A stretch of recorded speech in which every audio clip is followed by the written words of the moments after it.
Hi everyone, thanks for joining in today. Just want to welcome Michelle Wright, who's joined us.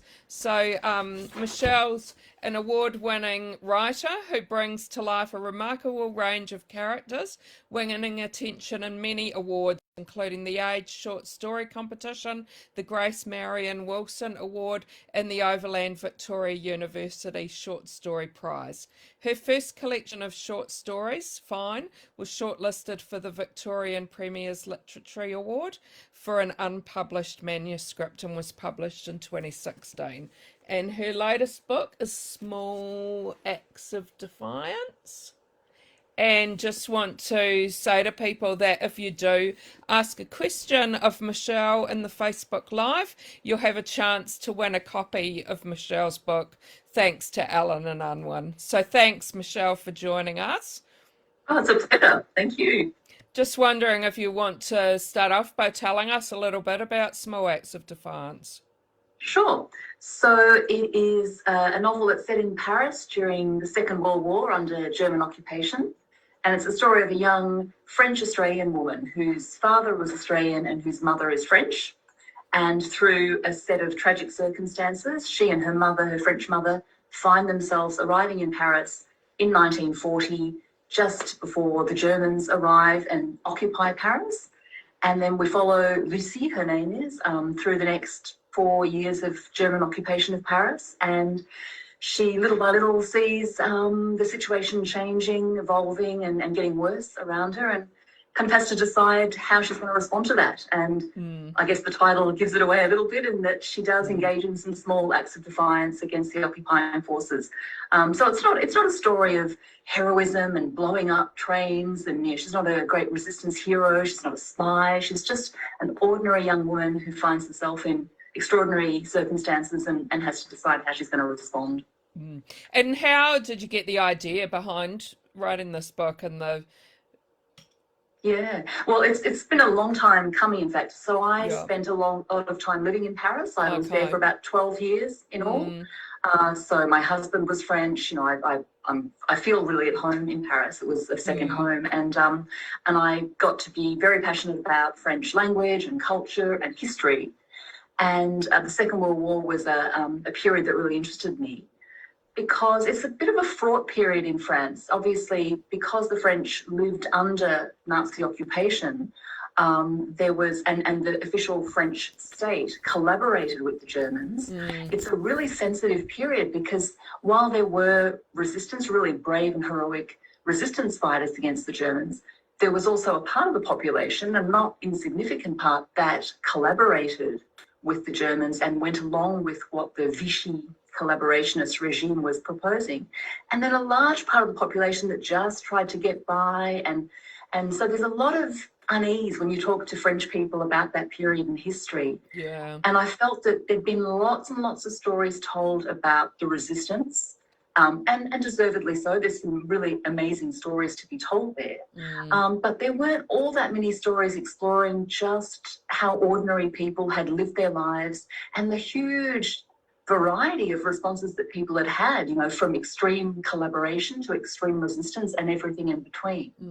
And while I was living there, so my husband at the time was studying history and also working for a property manager. There's lots of people who manage properties in Paris. And he was down the archives one day and came across this very old lease document from about 1943. And it was for an apartment that had previously belonged to a Jewish family. And in this lease document, you saw that the Jewish family had been deported and a non-Jewish French family had been put into the apartment. And so he realized that this business that he was working for had some active role in collaborating with the Germans in, displacing the Jews and getting in other people. And this was never discussed. And so I really wanted to just explore deep below the surface and try and get through that resistance of people not wanting to talk about what their parents or grandparents had done during the war, and just explore it in a fictionalized way. So that was kind of the start of the idea for the story. Yeah, yeah, sounds really interesting, the Yeah. research and that you must have done. Yeah. We've got quite a few people watching, and I've got some questions already, which is great. So, Right. Geraldine wonders how long it took you to write the book and wonders a bit more about what sort of research you did. Yeah, so I started, I got an Australia Council for the Arts residency in 2017. So in putting together that application, I kind of outlined the idea for this type of story, but it was quite different, in fact. Most of the details were pretty different. So I went over there in August 2017 and had 6 months living in Paris, in the area where the story is set, doing lots and lots of research. In fact, my little studio was right next door to the Holocaust Memorial, so I was able to visit that dozens and dozens of times, meet people, listen to eyewitness accounts of Holocaust survivors, and just walk the streets of Paris. I mean, I knew them pretty well because I'd lived there for 12 years, but I really just, this time I was there with an eye to setting a story there, so I just really absorbed all the little details. And luckily, a lot of the architecture and things like that hasn't really changed all that much since the 40s. So I had those 6 months of really intensive research. I wrote about 50,000 words of the first draft while I was there for those 6 months. Came back in February 2018, and then it took me probably another 18 months to finish it. Because I was working full time. So I was really I'd wake up in the morning, do a little bit of maybe editing of what I'd written the day before.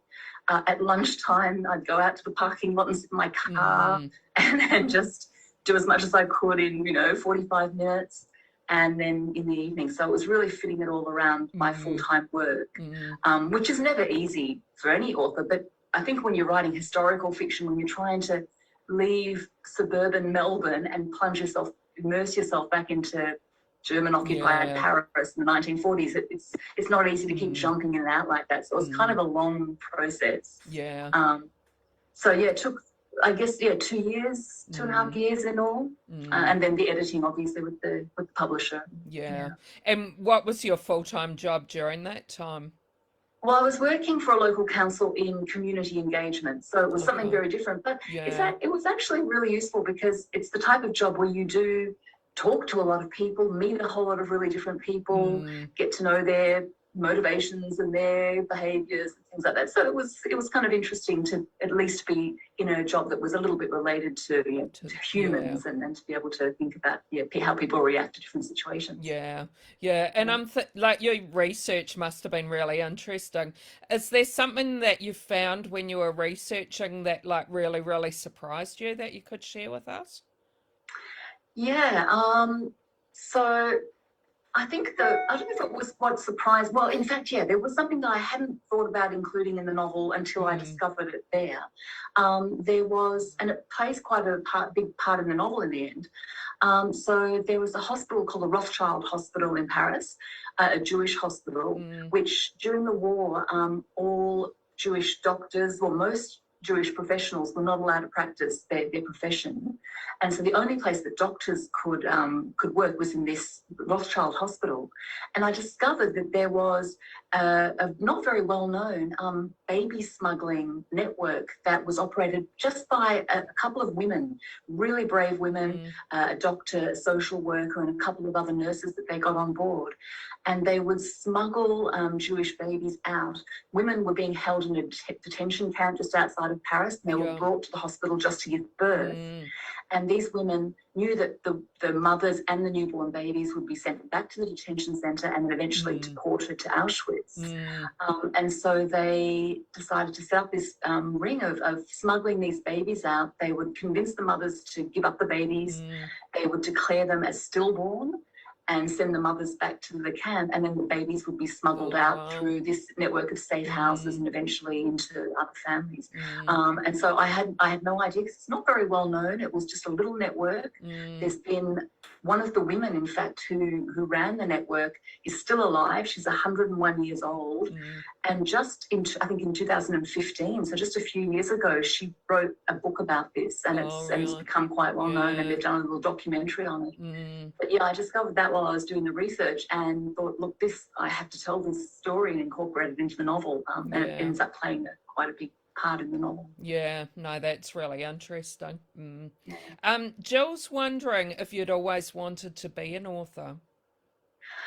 Not really. I mean, I didn't really think that it was when I was a kid, I didn't really think of it as a viable kind of profession, a career that you could do. I mean, I loved reading. I've always kind of scribbled down little ideas for stories and had notebooks and things like that. But I only really started writing seriously about 11 years ago. And it was short stories. I got into writing through short stories, and the second short story I ever wrote happened to win the age short story competition. And so that kind of, that was, I really hadn't thought of even trying to be a short story writer. I was just really writing a couple of stories that I wanted to tell, stories that were important to me. Which I had a personal connection to, but winning that competition, just gave me a bit of confidence. I thought, well, I'm going to keep doing this, and wrote some more short stories, and then eventually, published the collection of short stories. And then Alan and Unwin said, that's great, we love the short stories, but we'd like you to try a novel next. I thought, okay, and so I certainly never considered being a novelist, and I still kind of consider myself a P-plater novelist. I was a L-plater for a while there. I think I've graduated to my red P-plates now. Maybe my green P-plates is the next one. And did you do some training or go on any courses or? Yeah, so I was lucky. There's the Faber Academy. Alan and Melman run the Faber Academy, which is a fantastic course. And I applied for a scholarship and got the scholarship, I think, in 2015. So Tony Jordan and Paddy O'Reilly were the tutors for that writing a novel course, which was fantastic. I was actually working on a different novel during that course, but it really taught me a lot about all the big things, character development and structure and narrative arc and all those big things that you have to keep in mind with a novel that you don't have to really consciously consider so much when you're writing a short story. Well, in my case, in any case, the short stories just tend to come out fully formed without me having to think too much about those technical aspects of them. Whereas with a novel, it's very difficult to wing that type of stuff. There are probably people who can, but I can't. So that was really useful. Definitely recommend that if anyone's looking for novel writing courses. That Faber Academy is still running them in Sydney and Melbourne. They're great, really good. And the little community that you make as well of the people who participate in the course, because you meet every week for 6 months or something, and I still catch up with the women who are in that course with me. It's fantastic. Yeah, that's great.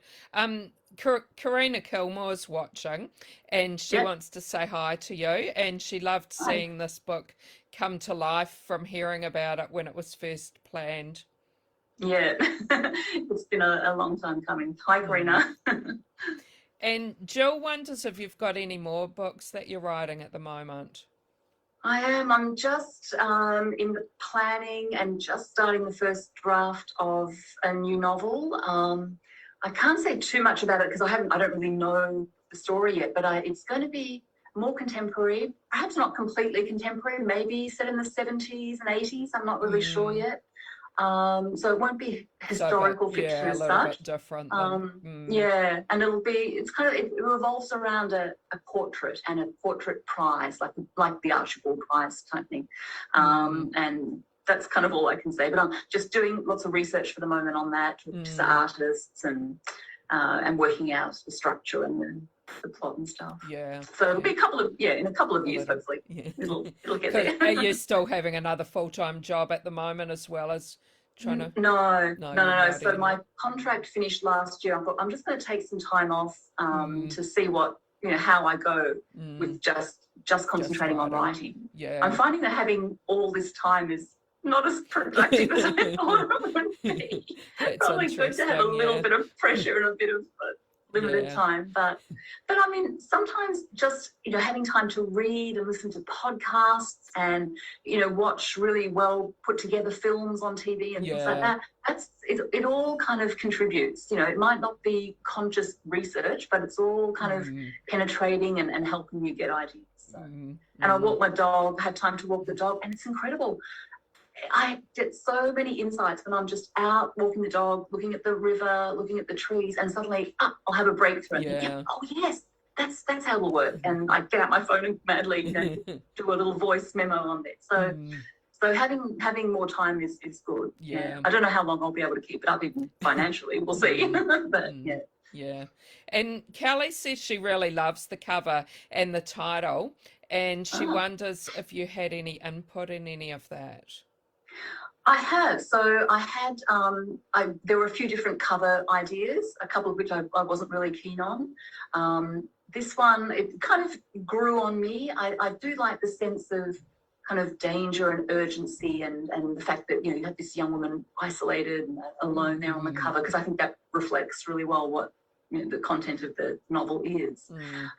So it's growing on me. The title, I had another title originally proposed, which was very similar to the title of the short story collection. So in the end, with a little bit of back and forth, we came up with this. Yeah. And it's a bit of a spoiler because obviously, you wonder, is she going to, engage in small acts of defiance? Well, yeah, she is.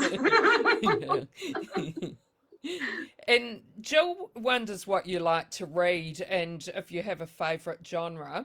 And I'm also wondering if there might be something you've been reading lately that you'd like to recommend to us. Sure. Well, I love reading short stories. As I was saying, that's my favourite form that I prefer to write. So I do read a lot of short stories.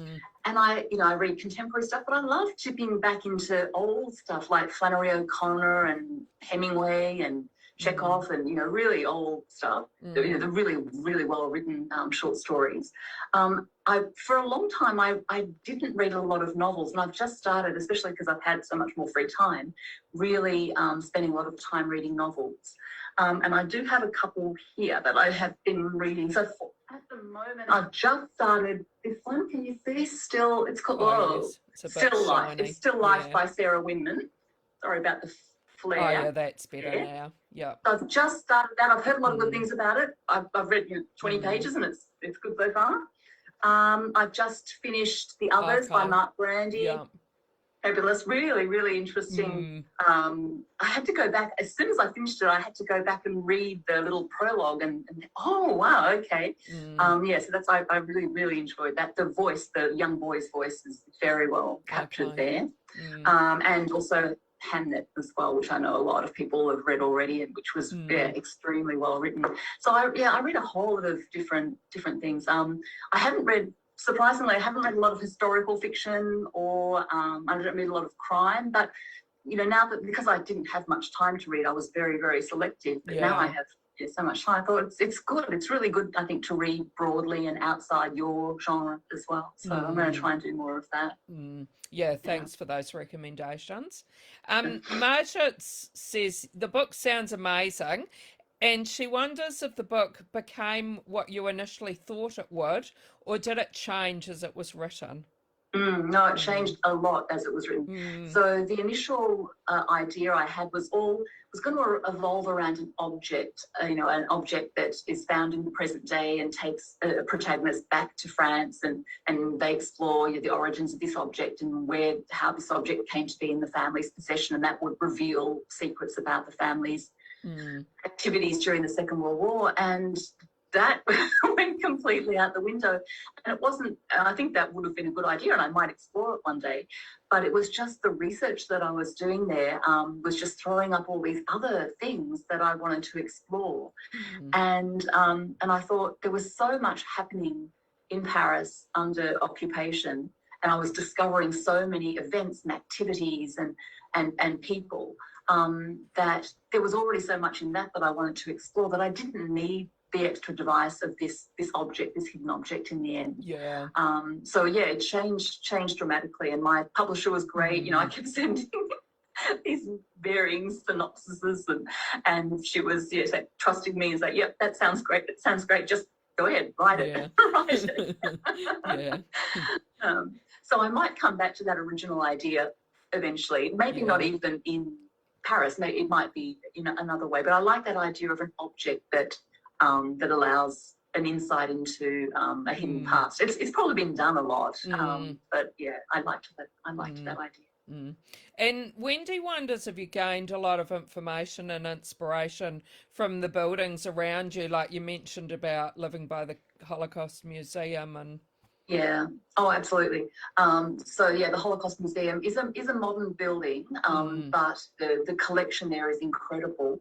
There's also I went out to Drancy, which was the detention camp in the suburbs of Paris, which is also a modern building, but it overlooks the original detention camp, which hasn't changed at all. And there was even one of the cattle transport trucks that people were transported in that was there. And just in Paris, I was living in the fourth arrondissement, which is the Jewish quarter of Paris. And so you still have all the old buildings with the Hebrew script on the buildings, just as it would have been back in the 40s. The buildings are cleaner now, but they're the original architecture. So you can go into the old courtyards, up the staircases. The building that I was living in fact, there was an area of the Jewish quarter that was demolished after the war. They had been wanting to get rid of a lot of the very rundown buildings.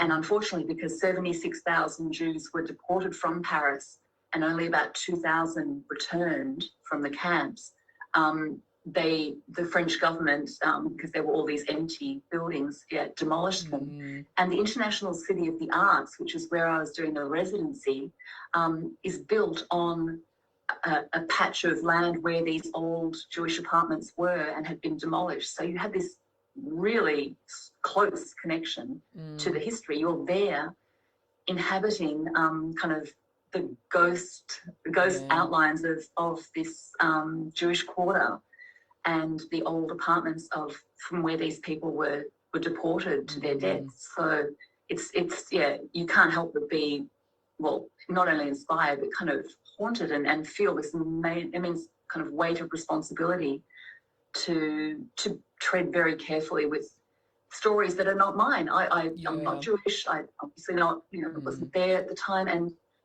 but there are still people alive who were, and certainly their children and grandchildren are.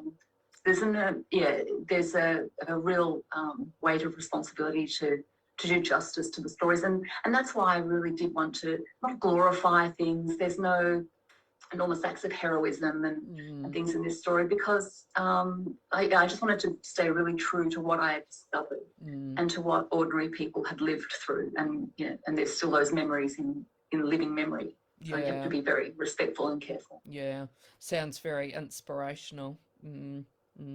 And Wendy's wondering, the lady you spoke about earlier, whether you had a chance to speak to her, or if there was anyone else that had been around at that time that you did speak to. Yeah, so the woman the 101-year-old woman, Colette, no, I haven't spoken to her personally. She's very old, and she doesn't have much, doesn't do media and things like that, doesn't speak to many people. But there was one experience, because I was living next door to the Holocaust Museum. Every Saturday morning, there would be a commemoration of a convoy. So the convoy that had left, for example, on the 3rd of September 1943, on the 3rd of September 2017, the survivors, or more often their descendants, would come to the Holocaust Museum and tell stories out loud. And I remember there was one man who was, I think, 7 or 8 at the time, and who was now in his 80s, telling the story of the morning of the roundup, where his family was rounded up to be deported. And so he was a little boy, he had some older siblings, and his mother was there. I think his father had already been deported. And so this man in his 80s, with this kind of trembling voice, he was just reliving this morning, and said that when his mother realised what was happening, and he was standing there with her, she wanted him to flee, and she told him to run away, and he said no, and he was holding on to her, and saying, no, I don't want to. And she slapped him and yelled at him, get out of here, get out of here. And he ran away in tears. And that's the last memory he has of his mother. She saved his life, but she had to be, terribly cruel to him to do it. And this man in his 80s crying and telling this story of this terrible morning, 75 years ago, and the last memory of his mother. I mean, there was those type of encounters really, really touched me. Yeah, I'm sure it would have been, Geraldine's wondering if there's any authors who have influenced your writing. Well, yeah, so the couple of the short story writers I was mentioning before, Flannery O'Connor, and I know that there are lots of issues with, she was a beautiful writer, but, the language that was used back then obviously is very difficult to read nowadays. But her realism, I think, was stunning. I love her writing.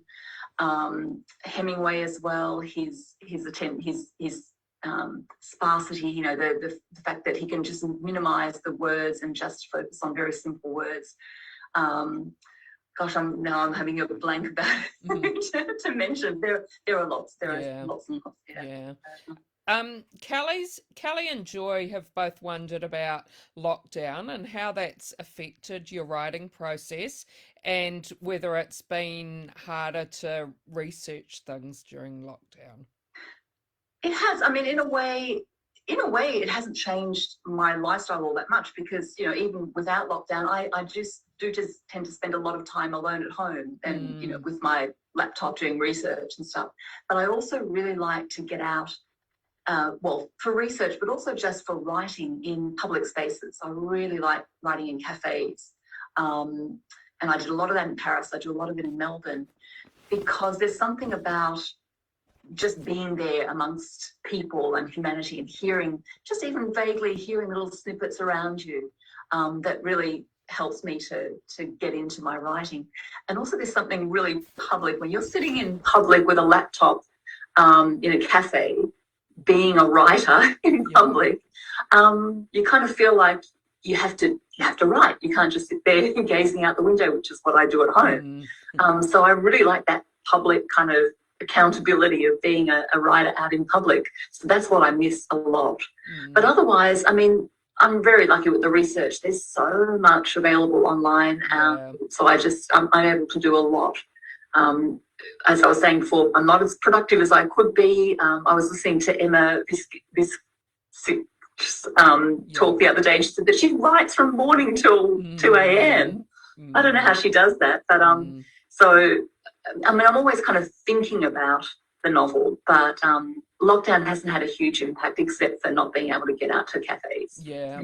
And like you said, you spent a lot of time in Paris, which is where the book's set in that. Have you, like the new book you're writing and that, do you feel like you have to write about somewhere and you're familiar of the setting? Well, I'm still actually tossing up around the setting, and because I have been locked down, because I'm in Melbourne, and last year we spent a lot of time in lockdown, and we have that 5-kilometre radius or 10-kilometre radius. I've been doing a lot of walking in Eltham, where I live, and also in Warrandyte, which is along the Yarra River. And there are a lot of kind of alternative colonies and artist colonies around this area. And because I am writing about a painter, and because I can't explore further afield or go to Sydney and places like that, I'm thinking Warrandyte sounds like a pretty good place to set my novel. There were some really interesting little alternative experimental schools and artist colonies and things around the area. Monsalvat as well, if anyone's heard of it, in Eltham. That's been around since I think the 20s or 30s. So I think I might be not out of necessity, but I'm a little bit inspired by what I've discovered locally, rather than having to go far afield to decide where I'm going to set my novel. So and depending how long all these lockdowns last, I think if I want to do local authentic research on, it might have to be Eltham and Warrandyte. Wendy's wondering, like you mentioned before that you do a lot of writing in the past in cafes and that. When you do that, have you found that people approach you while you're writing in public? And do they maybe suggest things to you that you should be writing about? It hasn't happened a lot. I do remember once in Paris, there was a guy who approached me. I think he was more just kind of flirting rather than genuinely interested. And that was very annoying because I was really on a roll and he kept wanting to come and have a chat. And that was a bit annoying. But otherwise, I mean, people, sometimes they have come and, when if I'm sitting at like at a communal table or something, they'll kind of lean over and ask me what I'm doing. And people often do have ideas for stories and stuff, which is great because not that I'm going to, say, oh, yeah, I'll write that up for you. But, it's always interesting to hear other people's ideas to, just be inspired. So that doesn't worry me at all because it's very rare that I'm there, like a machine typing away. I need a bit of distraction and stimulation. So if you ever see me when I do get out of lockdown, if anyone ever sees me in a cafe, come say hi. They don't ruin your train of thought. Nah. And Geraldine wonders how much of an effect did writing about the subjects of small acts of defiance, was it emotionally draining for you? It was at times, yeah. As I was saying, listening to hours and hours and hours of footage, video footage, and written accounts, reading written accounts of people who'd gone through the war, the Holocaust. That was very draining. But also it was a very interesting period when I was over there, 2017 and the start of 2018, because obviously Trump had just come into power. Yeah. And so you were seeing things like, white supremacists marching through the streets with flaming torches and people giving Nazi salutes and lots of acts of, anti-Muslim, anti-Jewish hatred. And so that was really not traumatizing, but it was always front of mind that I'm writing about something that happened 75, 80 years ago, and it seems to be happening again. Yeah. Now we're not, we haven't learned from the atrocities. I mean, there was one of the women who really, really inspired me, a French politician called Simone Veil, who died in 2018. She was Jewish, a Holocaust survivor, an amazing woman, and she was venerated in France. And after she died, people had started putting up street art posters of her. And one morning we woke up and someone, probably more than one person, had painted swastikas all over her posters. And you think, wow, this is 2018 and this is still happening. And it's still happening today. I mean, so that was what was really troubling, to think that I'm writing historical fiction, and, if you replace the Nazis with, the white supremacists, it's the same acts. Yeah. I mean, luckily we haven't, they haven't been able to go to the extremes that the Nazis did. They haven't been successful, but the sentiment is still there. Yeah. It's crazy. Yeah. Could you tell me what you hope readers will love about your book? Well, I hope that they will, so that my protagonist, Lucy, is just a young woman, 17 at the start of the book. She's about 22 by the end. She arrives as an outsider in Paris. And I think a lot of my readers will be familiar with Paris, but won't really have an in-depth understanding of everything that went on during the war, the political situation, the historical context, and the day-to-day life and acts. So I think hopefully what I was trying to do is hopefully get them to accompany Lucy on this journey over 5 years. And so that's what I'm hoping, that they will, through her eyes and through her growth, kind of really come to an understanding of that period, of everything that went on, but maybe also kind of reflect on, have a look at how she responded and what she decided to do and how she decided to act, and maybe reflect on, what, like we all do, what would I have done in that time, and also maybe even, when you see similar sentiments, come up in social media or, expressed by colleagues and family, how, what should we be saying nowadays, to what degree should we be pushing back against things that we don't agree with? You know, just like I guess she's asking herself when she sees things happening around her. So that's what I'm hoping that readers will take out of it, that they'll be able to relate to it, even though it's historical fiction, that they'll see the relevance to the situation today. That's good. Before we went on air, we spoke a little bit about your promotion because your book came out in June.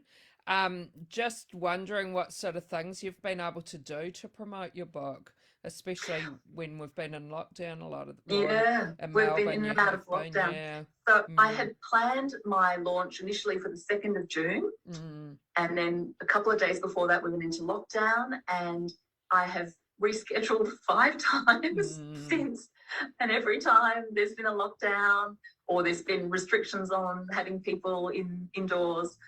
So I still haven't officially launched the book, but I'm holding out. I'm going to do a face-to-face launch eventually.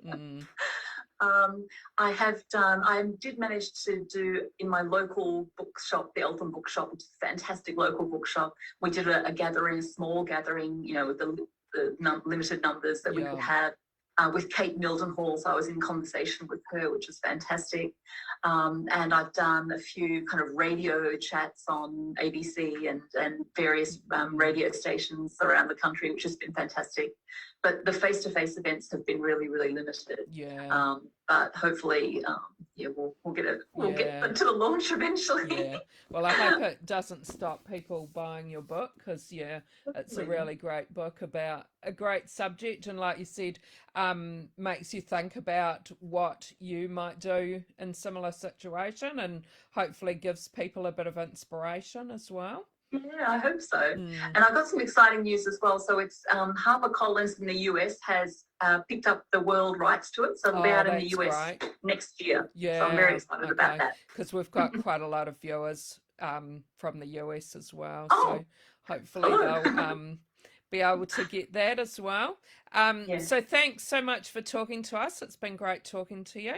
Do you want to tell people how they can keep in touch with you as well? Yes, so I am on Instagram. I don't know my thing, but if you look me up, I'm very new to Instagram. I'm also on Facebook. I have a Facebook author page, so it's Michelle Wright Author. If you kind of search for that, you'll find it. I'm not very good at updating things, but if people send me messages and stuff, or even, I have my normal Facebook page. You can just send me a friend request on that. That's fine as well. I'm much better at updating that. But I am on Twitter, but I think I tweet like once a year. Well, thanks so much for joining us, and thanks for everyone who joined in, and we had some great questions. Thank you very, very much for the chat. It's been really great. Thanks, and bye everybody.